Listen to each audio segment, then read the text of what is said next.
Welcome to my online class. I hope all of you are well by the grace of Allah. Now we are passing very critical time. At present, most of the students are being deprived of their studies. They are left behind for studies. They are not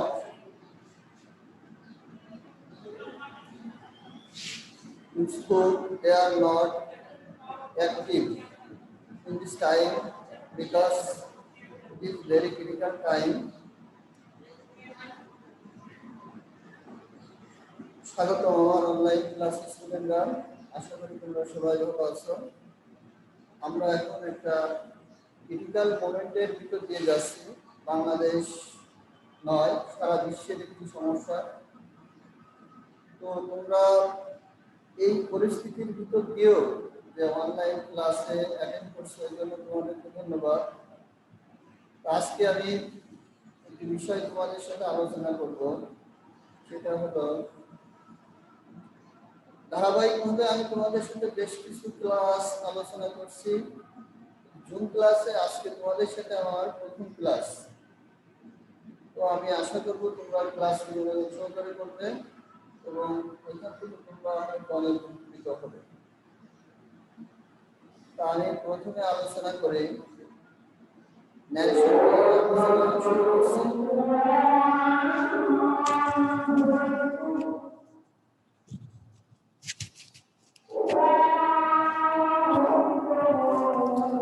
আমি সর্বপ্রথম আমার ক্লাসটি narration দিয়ে আলোচনা শুরু করছি। আশা করি তোমরা সবাই এই ক্লাসটি থেকে অনেক উপকৃত হবে।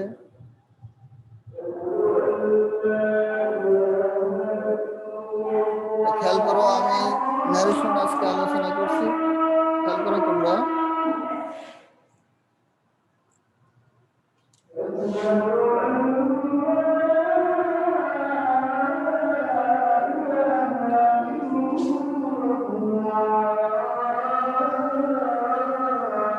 ন্যারেশন শব্দের অর্থ উক্তি। ন্যারেশন শব্দের অর্থ উক্তি। তোমরা সবাই জানো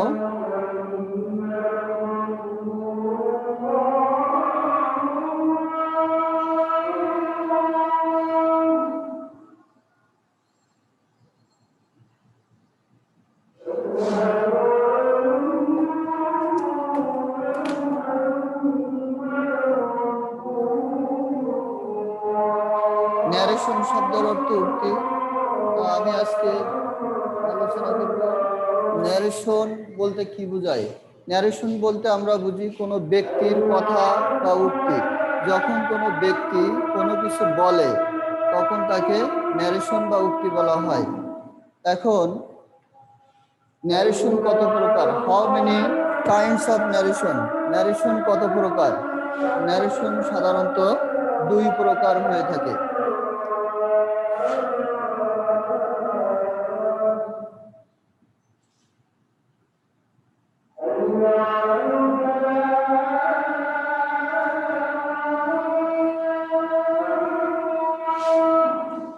ডিরেক্ট অর্থ হলো প্রত্যক্ষ আর ইনডিরেক্ট অর্থ হলো পরোক্ষ।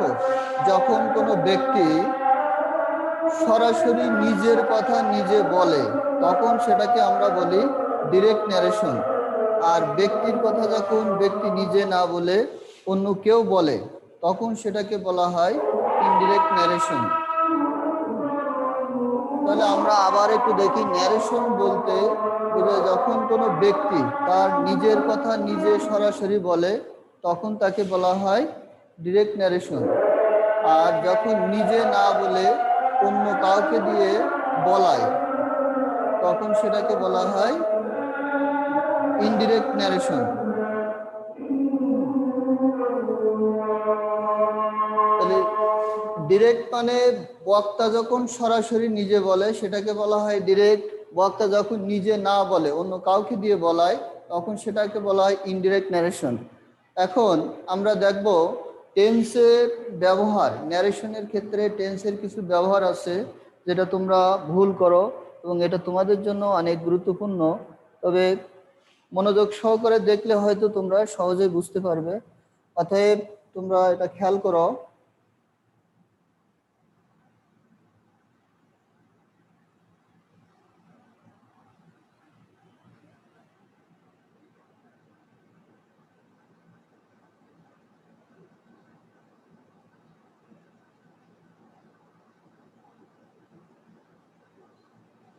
ডিয়ার স্টুডেন্টস, দেখো ডিরেক্ট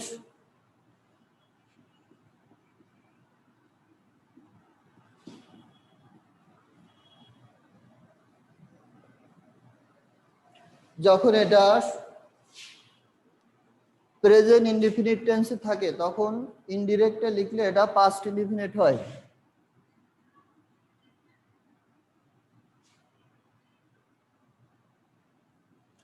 প্রেজেন্ট কন্টিনিউয়াস থাকলে সেটা পাস্ট কন্টিনিউয়াসে লিখতে হয়।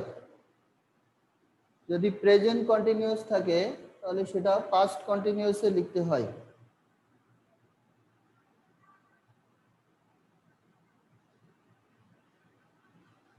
ঠিক আছে? তো যদি প্রেজেন্ট কন্টিনিউয়াস থাকে তাহলে পাস্ট কন্টিনিউয়াস হবে, প্রেজেন্ট ইনডিফিনিট থাকলে পাস্ট ইনডিফিনিট হবে। Present perfect, past perfect. যদি ডিরেক্টিভ প্রেজেন্ট পারফেক্টে থাকে তাহলে ইনডিরেক্ট অর্থাৎ অ্যান্সার লিখতে হবে আমাকে পাস্ট পারফেক্ট টেন্সে। প্রেজেন্ট পারফেক্টে থাকলে পাস্ট পারফেক্ট, প্রেজেন্ট কন্টিনিউয়াস থাকলে পাস্ট কন্টিনিউয়াস, প্রেজেন্ট ইনডিফিনিট থাকলে পাস্ট ইনডিফিনিট।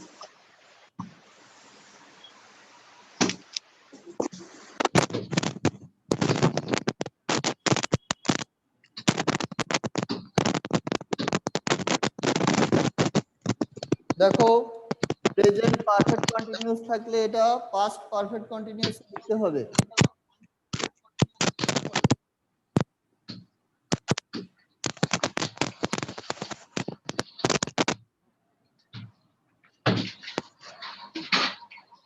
পাস্ট ইনডিফিনিট থাকলে পাস্ট পারফেক্ট টেন্সে লিখতে হয়।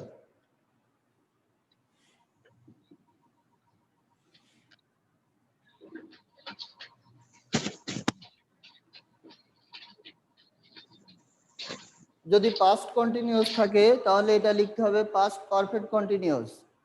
পাস্ট পারফেক্ট থাকলে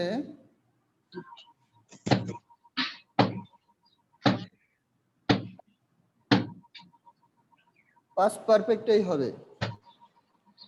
এখন এদিকে একটু খেয়াল করো, প্রেজেন্ট ইনডিফিনিট টেন্স যদি থাকে তাহলে ন্যারেশনের ক্ষেত্রে এটা পাস্ট ইনডিফিনিট টেন্সে লিখতে হবে।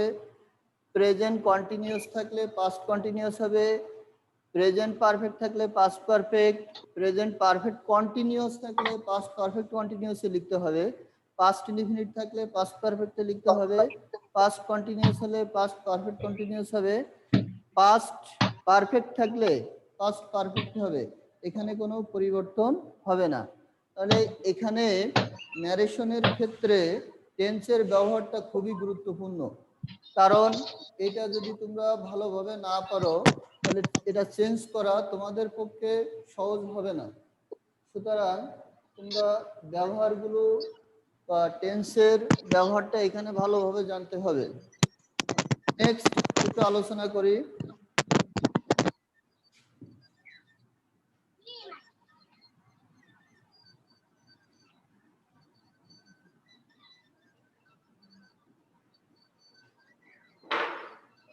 ডিয়ার স্টুডেন্টস, এখানে দেখো দিস থাকলে দ্যাট হবে, দিস, দোজ। নাও থাকলে দেন হয়, মাস্ট, মাস্ট থাকলে হ্যাড টু, দিস থাকলে দ্যাট, দিস এটা সিঙ্গুলার এটা প্লুরাল, দোজ, দিস থাকলে দোজ হয়, নাও থাকলে দেন হয়, মাস্ট থাকলে হ্যাড টু, হেয়ার থাকলে দেয়ার।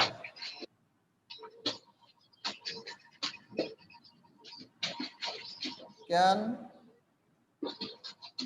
could,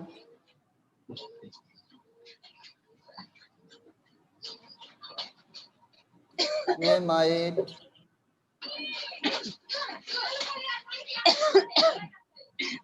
shall, should।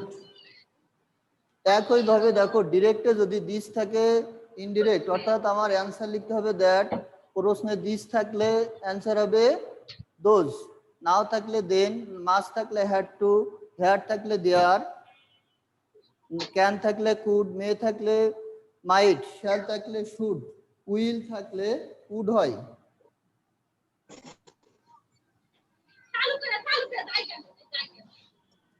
উইল থাকলে উড হয়, উইল থাকলে উড লিখতে হয়।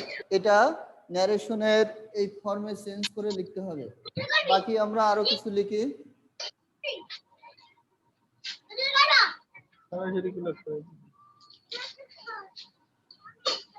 কোন স্যার এটা? কোন স্যার চেনো? টুডে, নেট স্যার কমপ্লিট আছে দেখ দ্যাট না। ডে, টুডে থাকলে দ্যাট ডে লিখতে হয়। আমরা থোড়া অসুবিধা করে দেখি ভুল আছে। yesterday the চক দিলে হেদি। previous day, yesterday থাকলে the previous day লিখতে হয়। আর তো অপারেশন করতে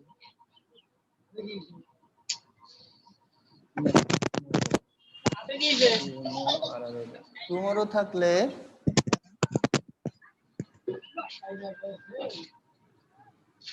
the next day। যদি প্রশ্নে টুমরো থাকে তাহলে আমরা অ্যান্সার লিখবো দা নেক্সট ডে। স্টারডে থাকলে দা প্রিভিয়াস ডে, টুডে থাকলে দ্যাট ডে।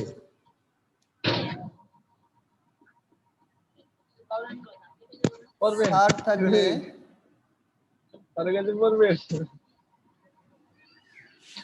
তারপর ভালো না করে। রেসপেক্টফুলি অথবা পোলাইটলি। যদি স্যার থাকে তাহলে সেক্ষেত্রে আমরা লিখবো রেসপেক্টফুলি অথবা পোলাইটলি। লাইব্রেরিতে বলবো না। ইয়েস থাকলে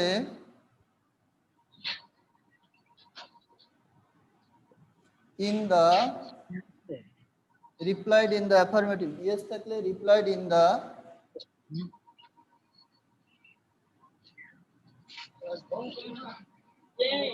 yes থাকলে replied in the affirmative। যদি no থাকে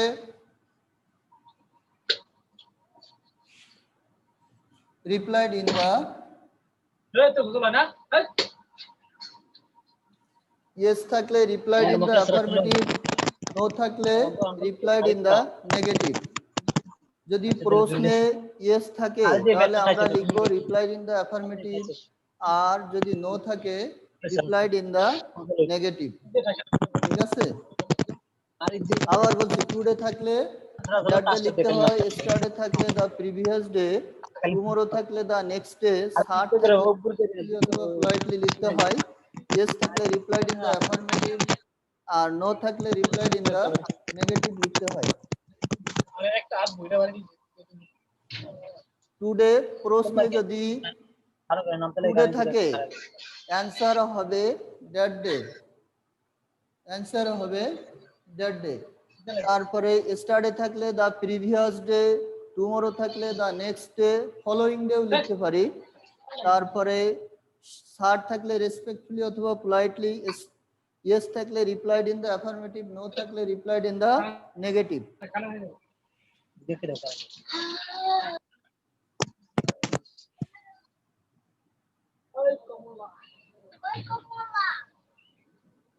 কমলা কেন বাইরে ছিল কমলা কমলা এখন দেখো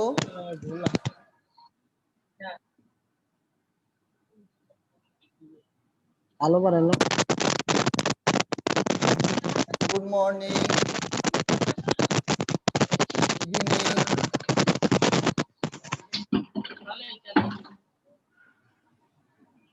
নাইট যদি আপনি থাকে সরেন তো ভাই আপনি সরেন আপনি কেমন দিচ্ছেন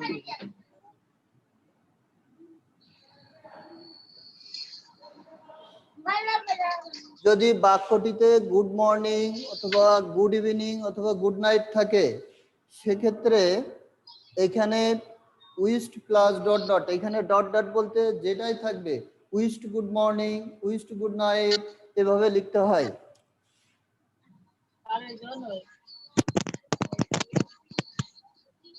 good bye, BADE, good bye থাকলে বেড হয়। গুড বাই মানে বিদায়। আমরা জানি যে ন্যারেশন বলতে একটা ডিরেক্ট ইনডিরেক্ট, প্রত্যক্ষ আর পরোক্ষ। গুড বাই মানে বিদায়, এটাকে পরোক্ষভাবে বেড, বেড মানে এটাও অর্থ বিদায়। ঠিক আছে?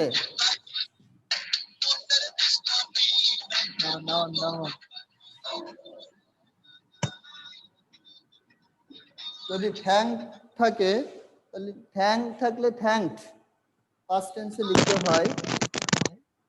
সুতরাং এইগুলো তোমাদেরকে ন্যারেশনের ক্ষেত্রে পরিবর্তন করে লিখতে হবে। ডিয়ার স্টুডেন্ট, এগুলোকে তোমাদের মুখস্থ করতে হবে। যদি এগুলো না পারো তোমাদের জন্য বুঝতে কঠিন হবে। অতএব নিয়মগুলো একটু বারবার দেখতে হবে। এখন আমি লিখব ন্যারেশনের ক্ষেত্রে 5 প্রকার সেন্টেন্স আছে, যেটা খুবই গুরুত্বপূর্ণ তোমাদের জন্য। এখন সেই 5 প্রকার সেন্টেন্সের ব্যবহার আমি এখানে শর্টলি লেখার চেষ্টা করব।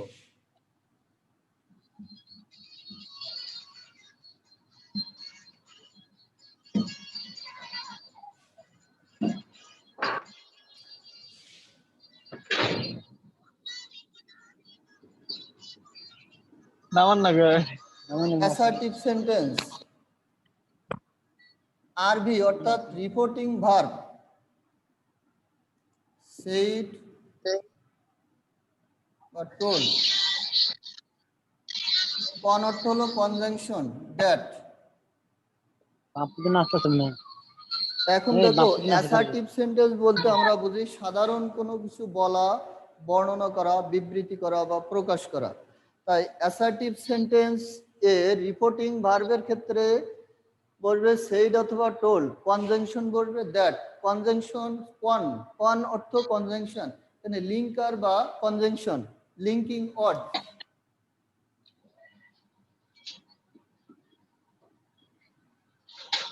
অপটেটিভ, অপটেটিভ সেন্টেন্স কাকে বলে? যে সেন্টেন্স দ্বারা প্রার্থনা, আশীর্বাদ বা শুভ কামনা বোঝায় তাকে অপটেটিভ সেন্টেন্স বলা হয়। এখন অপটেটিভ সেন্টেন্সে রিপোর্টিং ভার্ব কি বসে?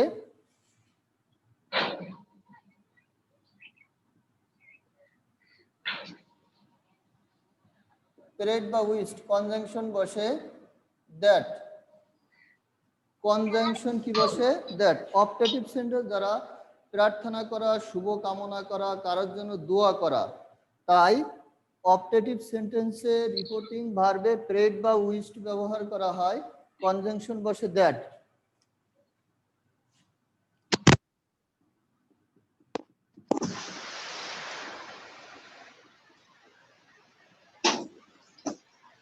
এক্সক্লামেটরি সেন্টেন্স কাকে বলে?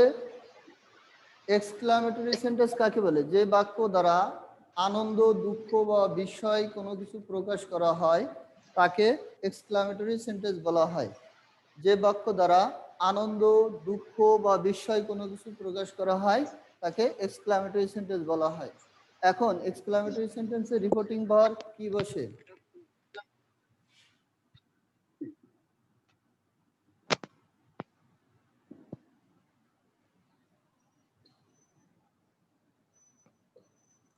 জয়,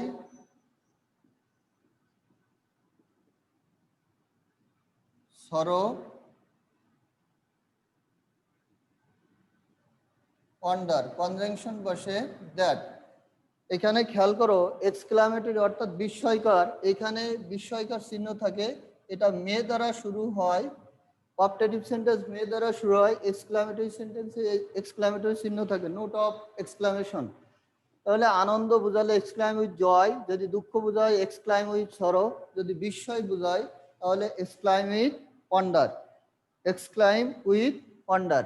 এখন এর পরে বাকি আছে ইন্ট্রোগেটিভ।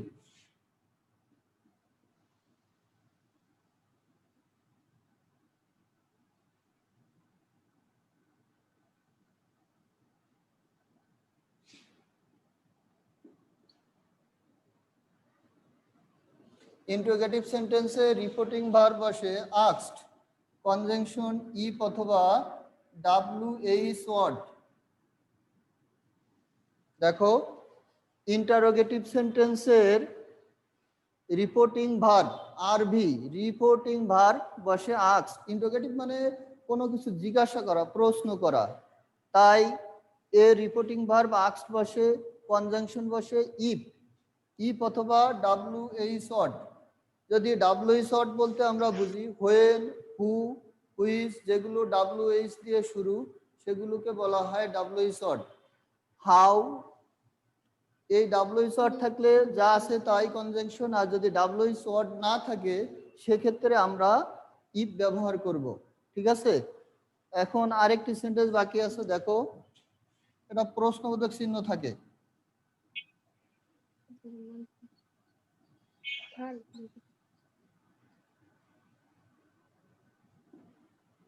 ইম্পারেটিভ, ইম্পারেটিভ সেন্টেন্স দ্বারা অর্ডার, আদেশ করা বোঝালে, রিকোয়েস্টেড যদি অনুরোধ করা বোঝায়, উপদেশ বোঝালে অ্যাডভাইসড, আর নিষেধ বুঝাইলে ফরবিডেন।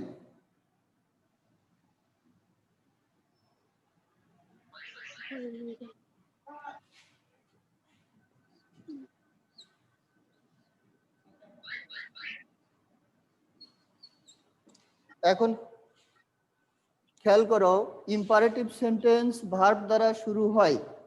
ইম্পারেটিভ সেন্টেন্স দ্বারা সাধারণত আদেশ, নিষেধ, উপদেশ, অনুরোধ বোঝায়।